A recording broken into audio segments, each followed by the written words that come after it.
Hello, everybody. Welcome back to the Overtimer podcast. This is Daniel. I'm going to be your host today. So today we're going to be talking about some AEW and some WWE. Major shocker there. So today I have Matt, and I also have CP.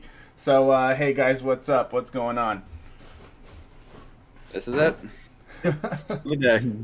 So, we're gonna start off by talking about AEW because AEW has been on fire lately. Just so much going on in AEW. Starting off with Full Gear last week, and then actually continuing into Dynamite this week. Just lots and lots of action in AEW. Lots and lots of news. Lots and lots to talk about. So we're gonna start off with AEW, and obviously AEW had a very successful Full Gear pay-per-view last week. It was actually a week ago today.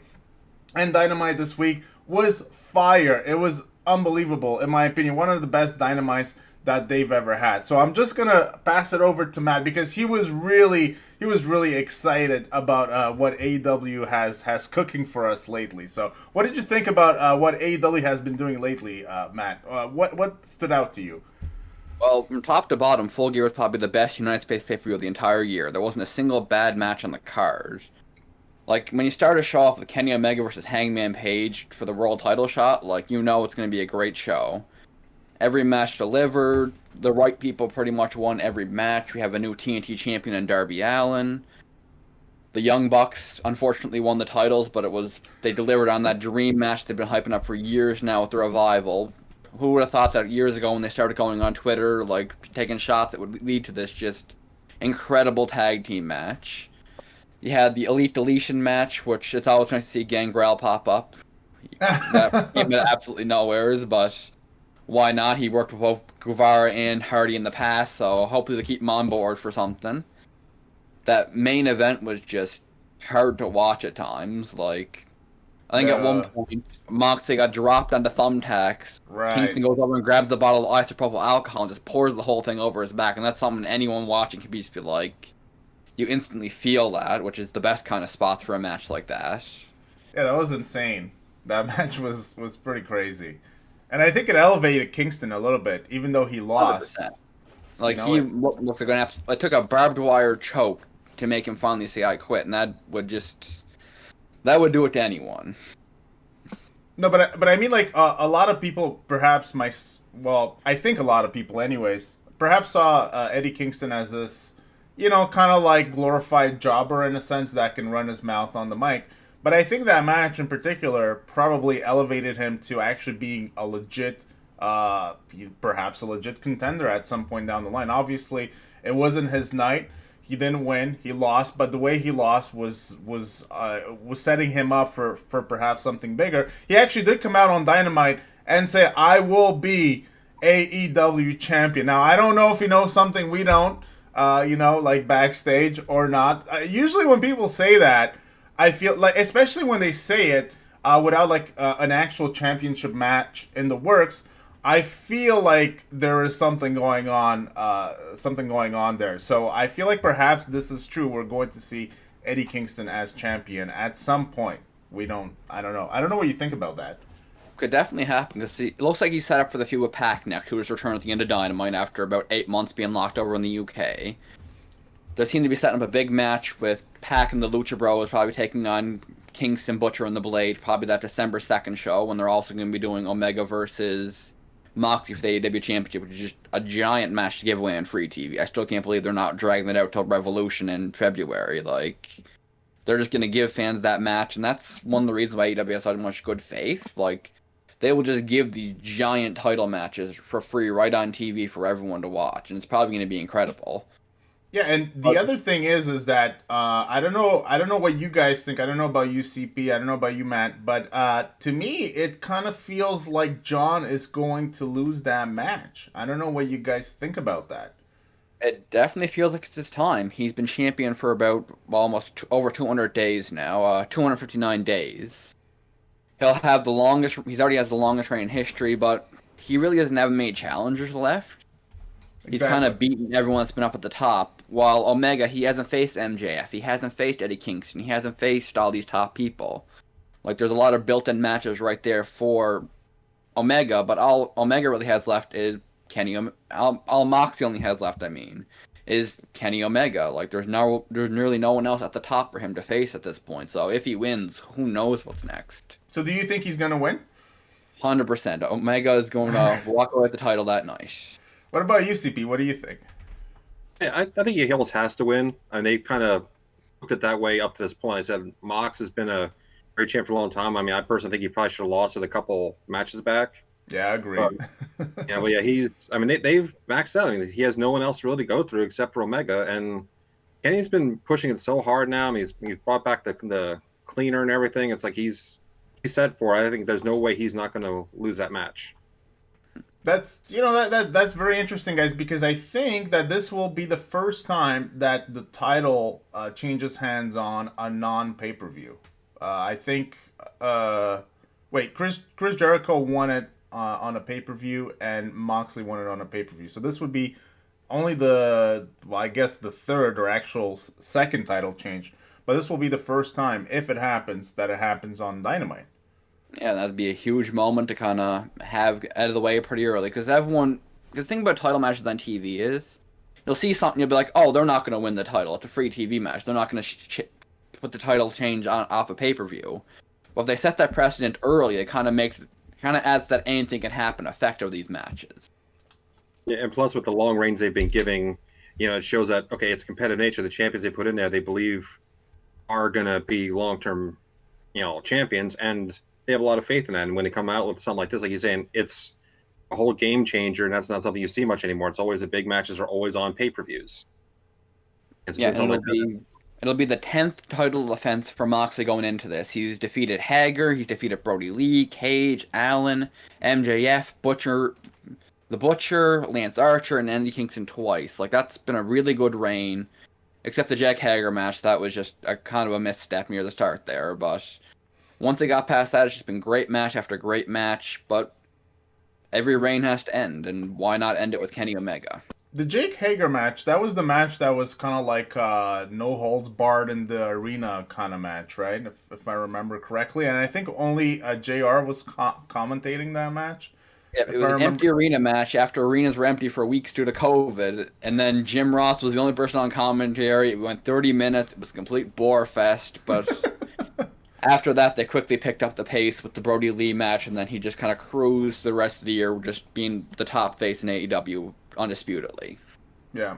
But I feel like, maybe this is a minority opinion, but I feel like the Moxley juice has been kind of like drained. It's not, I don't really, like, I see Moxley walk out, and I'm not really as excited as I once was. I kind of feel like I know what I'm getting, and I don't know. Perhaps I'm being harsh on Moxley, but the hype has definitely died down a little bit for me. And I this is going back to what CP was saying before. CP thought he should have lost some of those matches previously.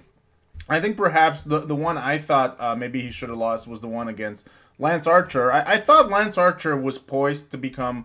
Well, I felt like Jon was going to win that match, but I felt like Lance could have won it as well, and I think that would have been a fine outcome at that point in time, because I felt like even then Moxley was kind of just not Moxley, but the whole angle of Moxley was kind of just going through the motions, and I couldn't see where else they could take the whole Moxley thing. But now we know that it's about Kenny Omega. Now I can't say that they've really built up this rivalry like they have others in the past. There is no deep hatred there.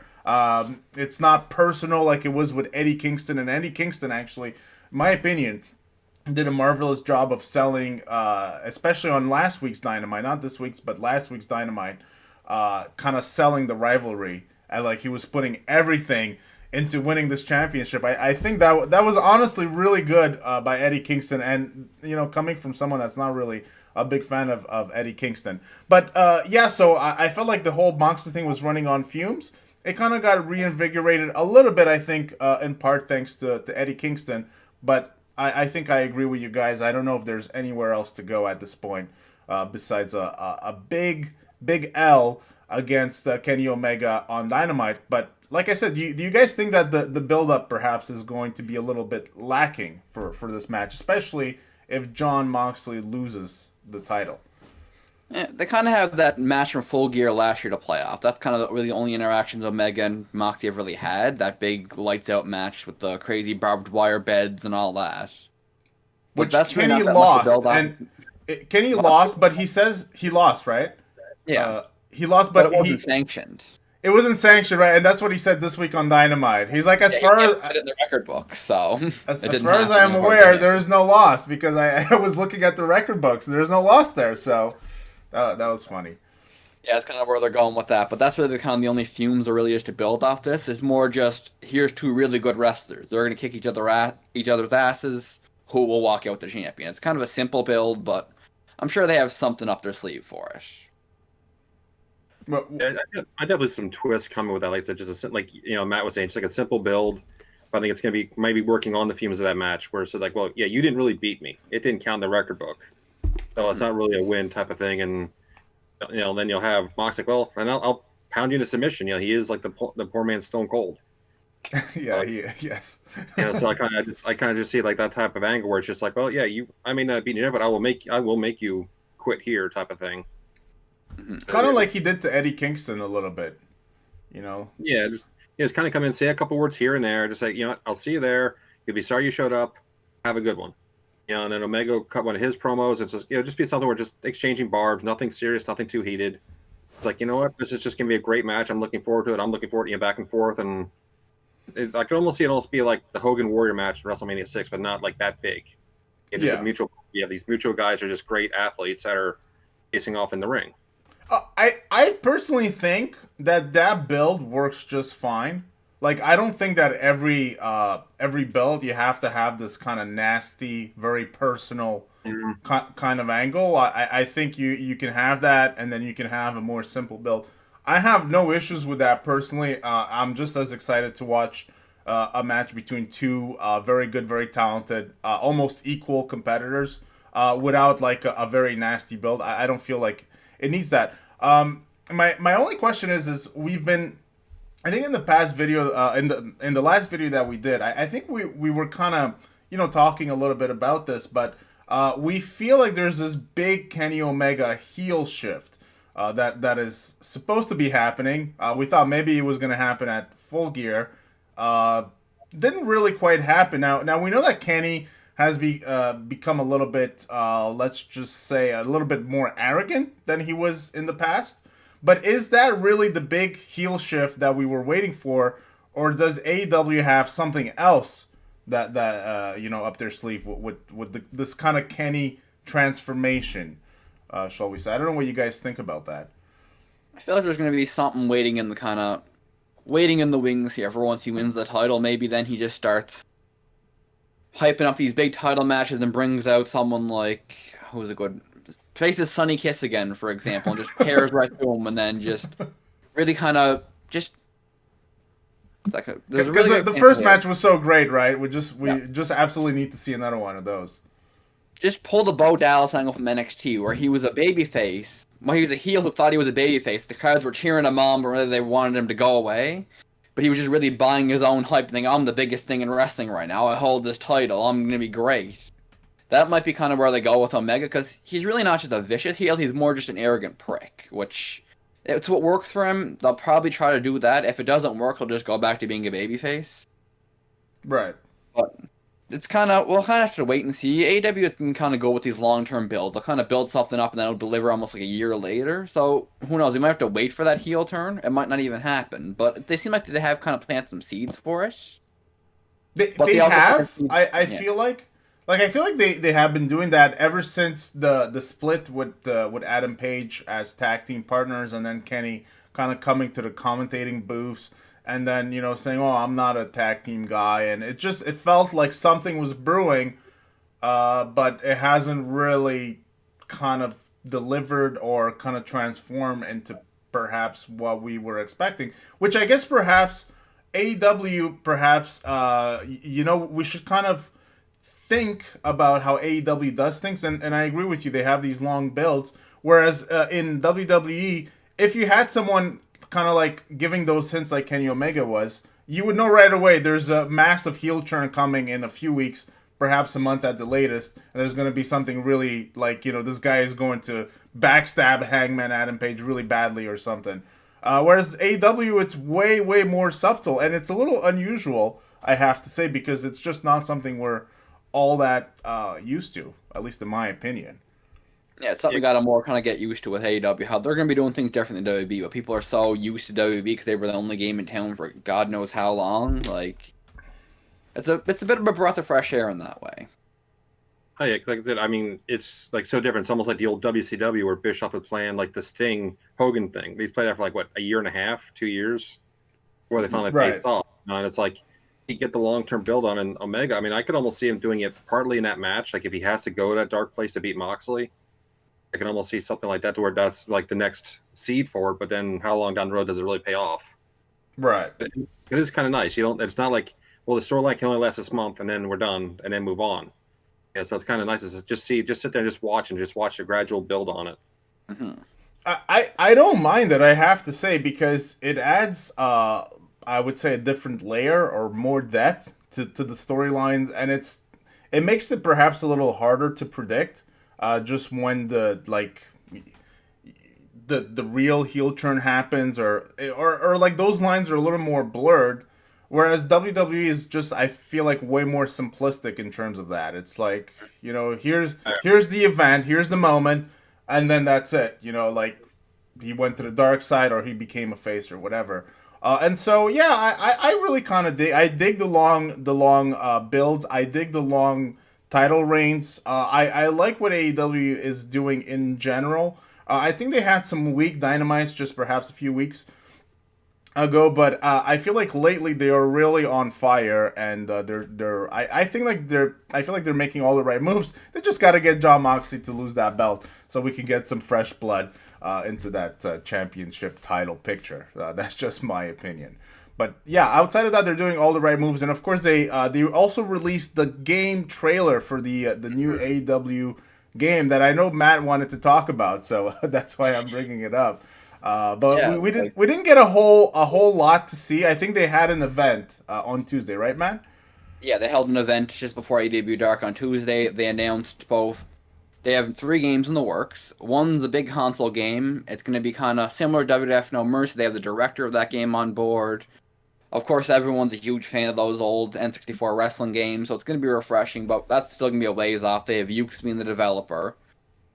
What's coming sooner is they have 2 mobile games coming out. One is kind of an AEW-themed booking simulator, where you take the reins of Tony Khan, I guess, and just kind of go through, book your own shows, see how successful that is. That's going to be coming out soon, I've heard.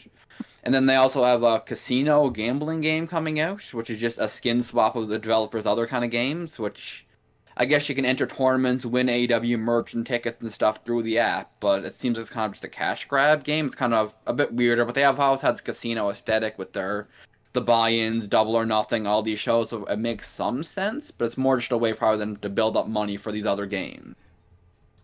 But it's a pretty successful start to gaming. People have not been too hot in the WB games in recent years, especially WWE 2K20 was just an absolute mess. And their newer one was an arcade game. I haven't heard anything about it since it got released. Same. So you can kind of hop into this market now, where WWE is really down on it, and hopefully slip right into a good spot if their console game ends up being really good. Yeah, it's definitely exciting. I think the company we were talking about this with the guys. I think the company that was responsible for No Mercy was AKI.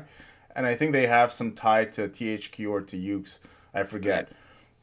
And yes, really the director of that of No Mercy, I forget his name, but the original director of that game is on board with the team for the AEW game. And that game is considered, well, by me, but perhaps by others, as the best wrestling game that was ever made. So that's pretty exciting stuff, I think.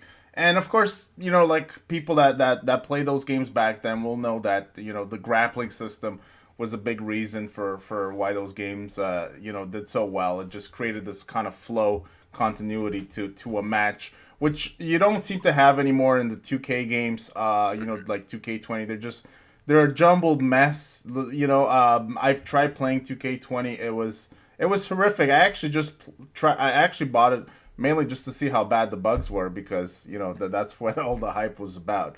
But no, I think this is very exciting. The other thing I will say on this point is that back in the WCW days, I wasn't really that aware with WCW because we didn't have it here on TV very much, and we weren't able to watch it at least in the earlier years of when WCW was taking off. But we had the games, right? This was around 96, 97. WCW wasn't. It was hard to get it on TV, but we had the games. And I play the games, and the games were just so good. Like those WCW, versus NWO, like those games were just so good, and they got me really hyped up for WCW, right? And so I think that they help kind of elevate the brand of WCW in some respect, at least with me, anyways. But I feel like perhaps with others. So I think that this perhaps could be similar with AEW if they really hit it out of the park with a wrestling game, when, like you said before, WWE is floundering. They're screwing it up on the gaming front, especially recently. If they could really hit it out of the park, the AEW, I think it could help elevate even just their regular brand somewhat. So I think WWE might be a little scared, that AEW is perhaps making the right moves on this front. I don't know. But it definitely would be hard to kind of step in and take over that space. And like you said, if this game is good, they might be able to bring back people that were, oh, I love that game as a kid. I'll try that out and then get interested in AEW. It might be a way to help bring in some of those lapsed fans from the past in a kind of unconventional manner. Because that's one of the things actually AEW has been criticized for, because they're not branching out and trying to expand their product. Their major criticism is they always cater to the fans they have.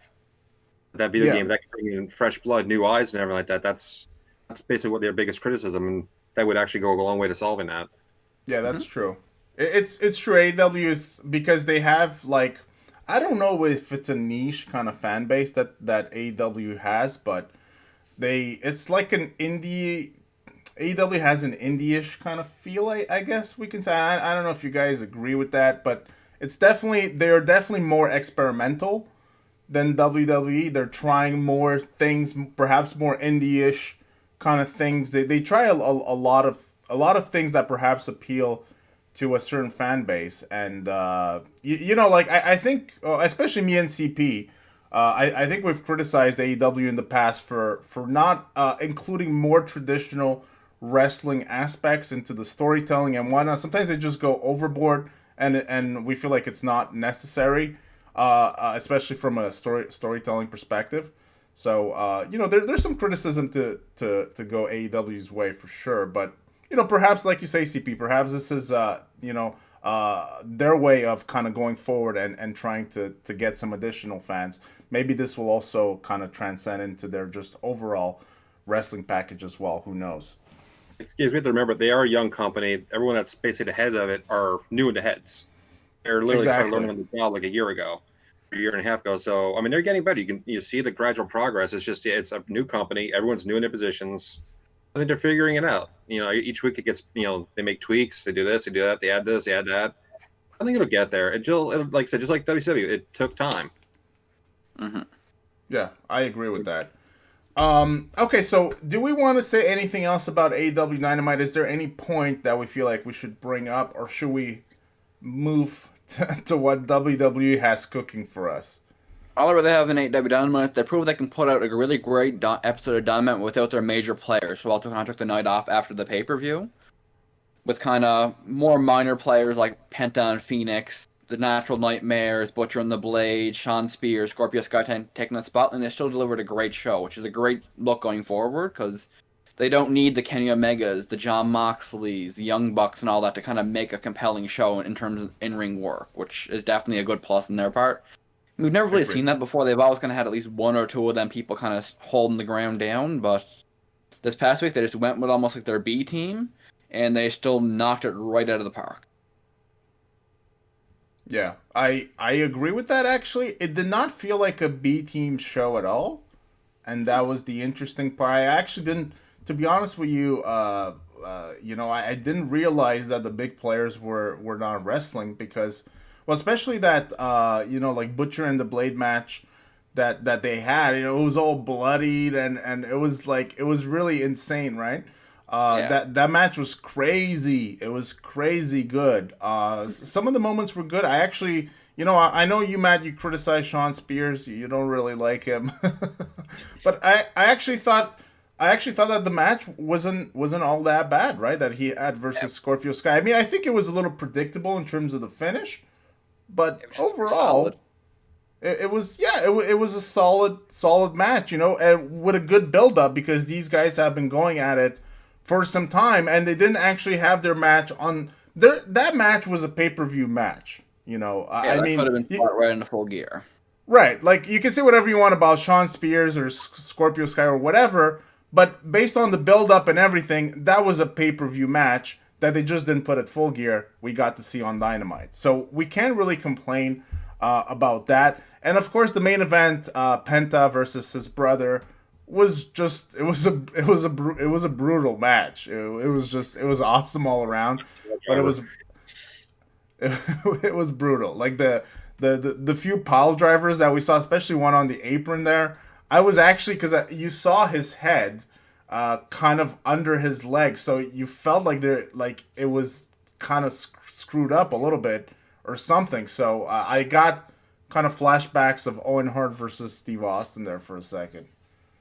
That's what makes them such good rivals, though. They're brothers. They've been doing this probably since they were little kids. They can trust each other to kind of do a dangerous spot like that without someone actually getting hurt in the end.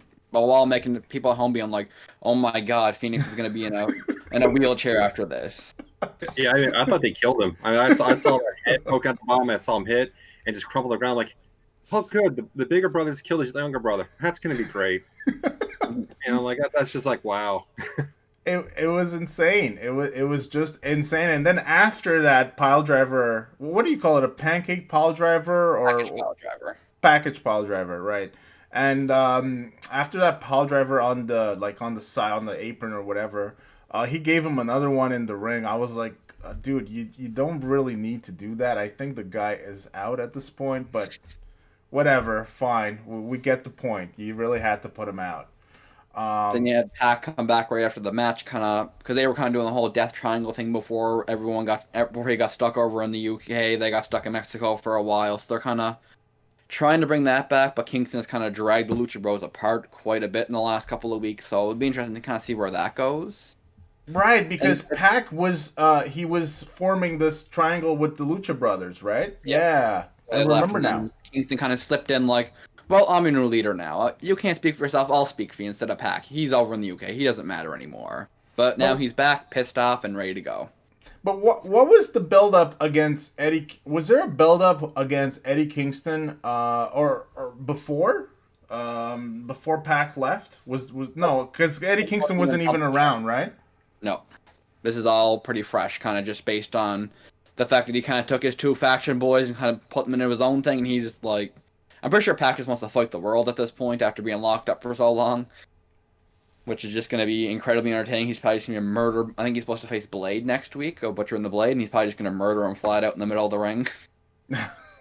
No, but I just mean because so when that whole sequence happened, Pac coming out, I was trying to think a little bit. I'm like, okay, so where is this heat against Eddie Kingston coming from? And I was just I wasn't figuring it out. And I think the commentators kind of I don't forget if they mentioned it, but I think they failed to properly explain that Pac had the brothers in the Death Triangle before. It took me a while to kind of like process all this information. I was wondering, why is Pac so freaking mad at Eddie Kingston? What did he do? I mean, everyone's mad at Eddie Kingston, but I was trying to figure out the root of the problem.